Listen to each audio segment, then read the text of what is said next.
Hey there, welcome back to Mimali. Today we will talk about this pencil cactus plant. This is a beautiful plant that belongs to the Euphorbia family. The botanical name is Euphorbia tirucalli, and this is also known as fire stick and pencil tree. This is not a true cactus, and this is a succulent plant. Many love this plant because of its very interesting look. And look at the stems. They are long and slender.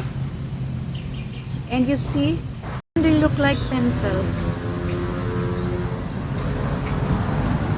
And they have tiny leaves.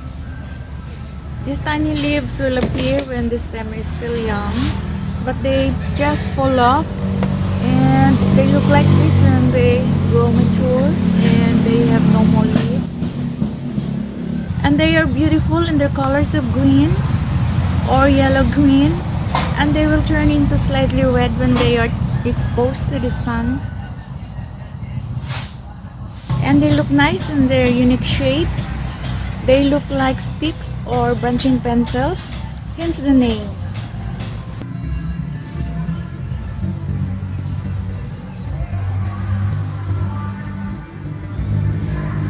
Pencil cactus is very easy to propagate from cuttings. Cut a branch about 4 to 6 inches long or a little longer. It is also called a milk bush because of the milky sap that comes out when the stem is cut or broken. You must be careful when handling this plant because the sap is very irritating to the skin and can hurt so much when it gets into your eyes. And sometimes, it may cause temporary blindness to those very sensitive to allergies. If you happen to get in contact with this sap, wash it immediately in running water and soap, and seek medical assistance if symptoms persist. It's a good idea to keep this plant away from children's reach. And for me, I'm just handling this plant like any other ordinary plants because I don't have allergies. Then place it in shade to let dry the wound and form calluses. This will seal off the fungi and infection that may cause the cuttings to rot. And when it has formed calluses about 3 to 4 days, it is ready to be planted. And for the soil, you can use any kind of soil as long as it is a well-draining soil. And select a pot that has many drainage holes so that excess water can easily pass. Put soil into the pot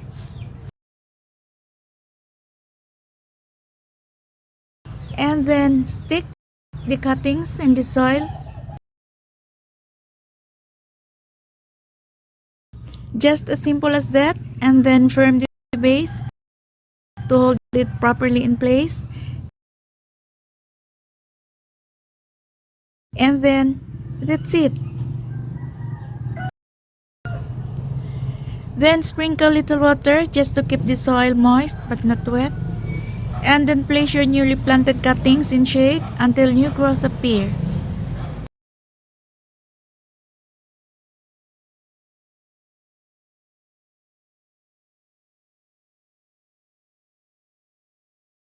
You can also plant the fresh cuttings directly into the soil, and you can just twist the branches like this.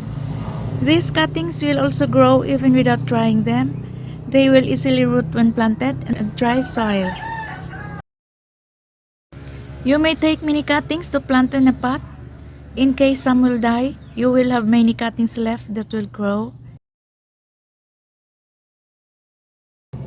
And you need to plant this in a well-draining soil mix. You can use your garden soil, 50% of your garden soil and 50% coarse sand. Mix it. You just have to make sure that your soil mix is well draining and will not hold so much water so that our cuttings will not easily rot.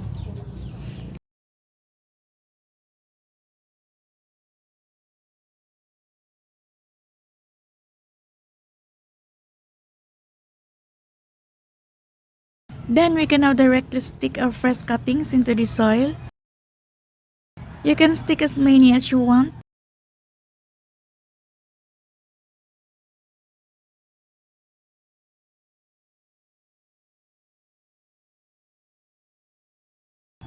Then press the base lightly to hold the fresh cuttings in place.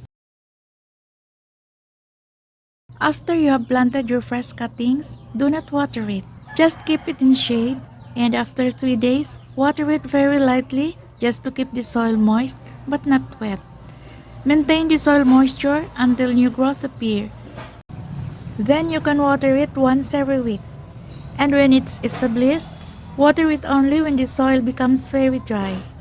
Pencil cactus plants are accustomed to dry soil, so just make sure to avoid overwatering. Pencil cactus prefers a spot with bright and direct sun all day long. So grow this plant in the sunniest spot in your garden. Low light will stunt your growth and can cause leggy branches.